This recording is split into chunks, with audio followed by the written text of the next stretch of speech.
Hi, Rebecca. It's so lovely to see you tonight. Thank you so much for all your research you do around how people feel about climate change and how we communicate. We use it on a daily basis, climate change, and thank you for being here. I'm really happy to be here. You do amazing work. Always happy to support you. Thank you. Well, my first question for you tonight is, as I mentioned, you're a researcher who looks into how people feel and communicate about climate change, and especially have been looking in the climate compasses around climate attitudes and climate change for a while now. Has that way Australians feel about climate change shifted over the last few years? Well, look, this is the $64 million question, or whatever it is. So we're about to update Climate Compass.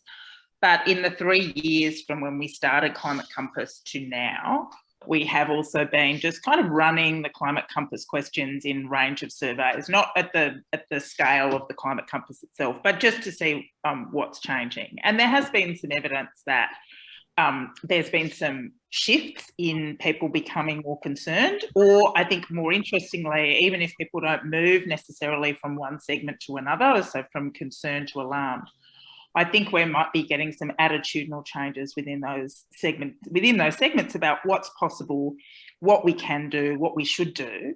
And I think one of the big drivers of that has actually been extreme weather, as well as the election of a recent a federal government that seems to take climate change a little bit more seriously than previous governments, and a whole range of other things. But when you're saying it has shifted, is that across the whole board? Like, does it feel different for city people to country people, a core community? I feel like that the question would be, it's inevitable. Like, now what are we going to do? Like, can you say already?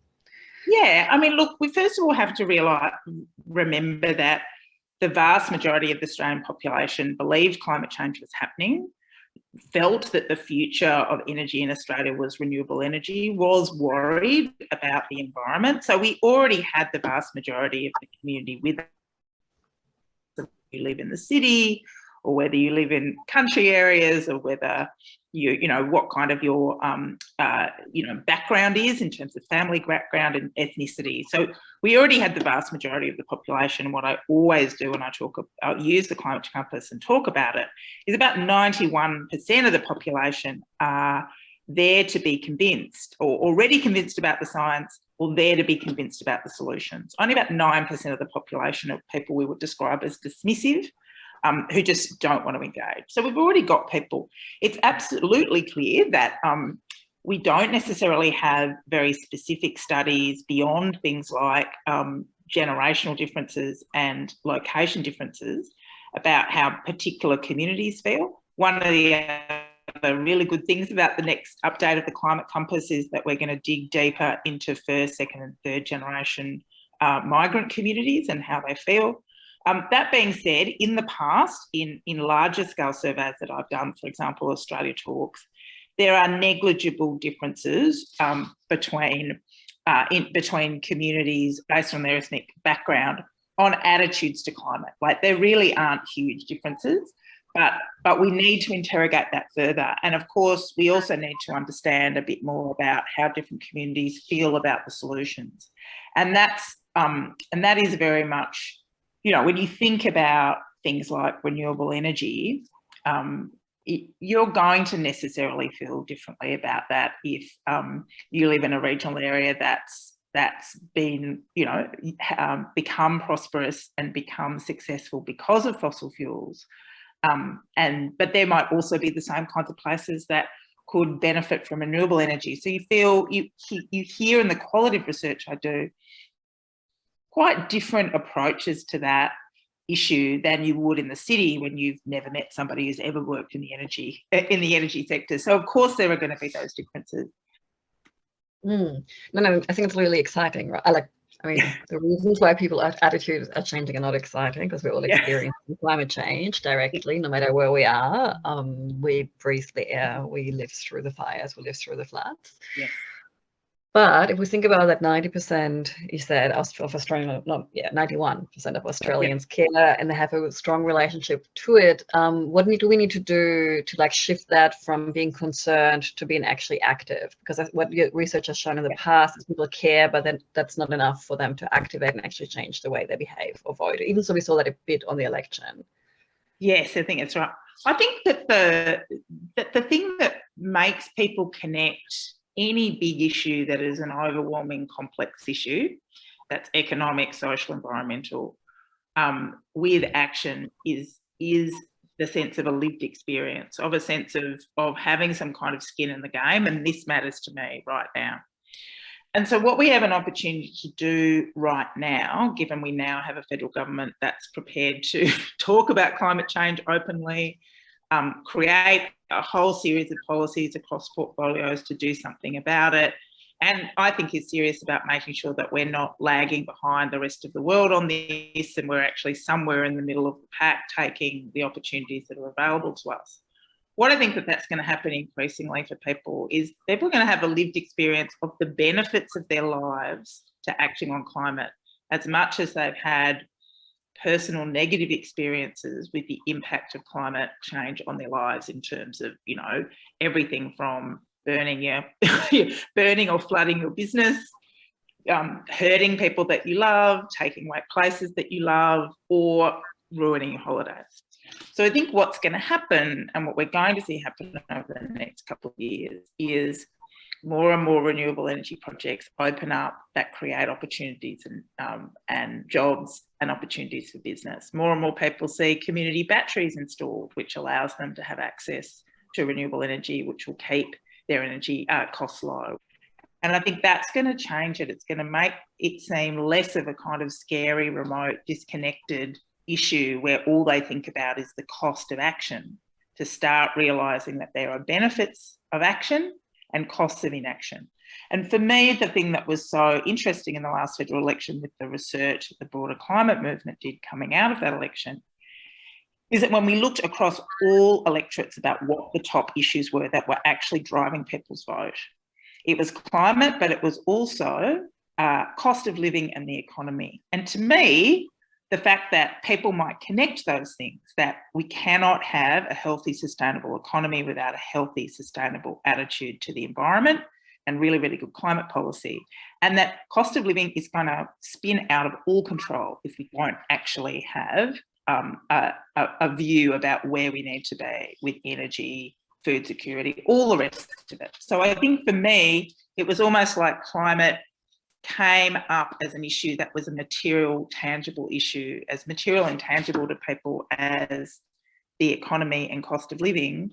And that's a really good thing. And if we can build on that in the next 3 years, then that will continue to keep climate there in the frame for the vast majority of people, and therefore for governments and hopefully for the private sector as well.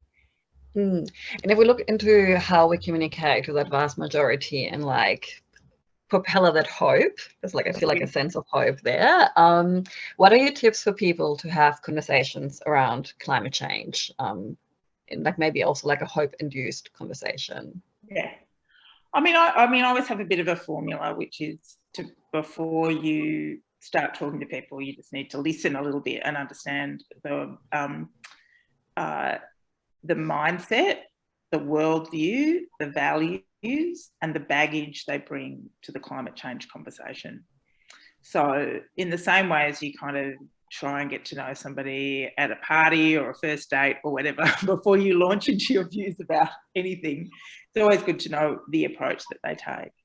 And I think the other thing, and perhaps this is happening more than ever before, which is also great, is that one of the biggest challenges in the past to a fruitful conversation around climate is that a lot of people talking about climate change wasn't something that they did much. They've been talked at about climate change, and they've seen, you know, people yell and scream at each other on the, you know, social media and the TV, but they probably hadn't ever had an opportunity to have a conversation about it in a kind of relaxed setting where there wasn't a fear of upsetting people. But I think what is exciting and what we're increasingly seeing in the research is that there is more social permission to have a conversation about climate change, whether it be in the professional setting. People would be exposed to conversations around climate in their profession, because so many companies and so many organisations are thinking about, well, what are our commitments around net zero? And again, the fact that we've got a federal government change around this is going to accelerate that. So they would have heard conversations in their own professional circles. They would have also seen that in the last election, whether it be, you know, community independence or Greens doing well in Queensland, or, you know, the Australian Labor Party, you know, dialing up its rhetoric around that, they'd also see, well, in politics, there's lots of people talking about it in a way that doesn't seem terrible and divisive and a kind of dead-end conversation that's going to collapse. You know, they can kind of see a growing consensus at the political level across this, largely across the spectrum. So again, there's social permission to talk about it there.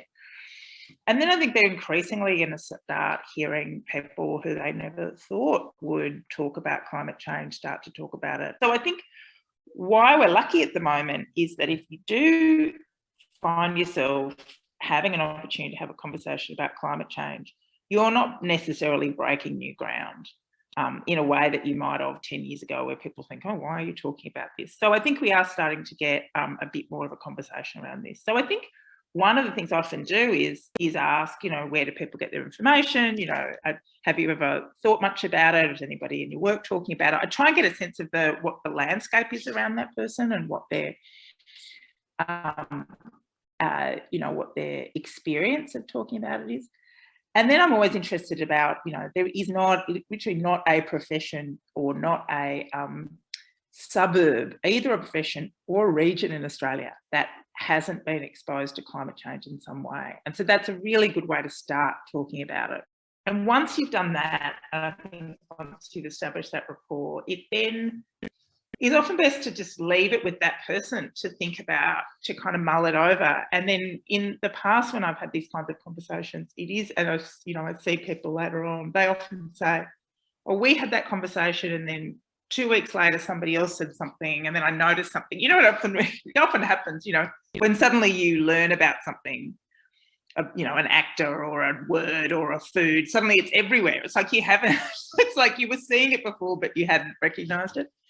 And so I think that, you know, these conversations are part of an ongoing process that you can influence, but very much have to be driven by that own person's value, like I said, values, mindset, priorities. And everybody, you know, there are a million pathways towards climate action. Thank you, Rebecca, so much for your time. Thank you very much.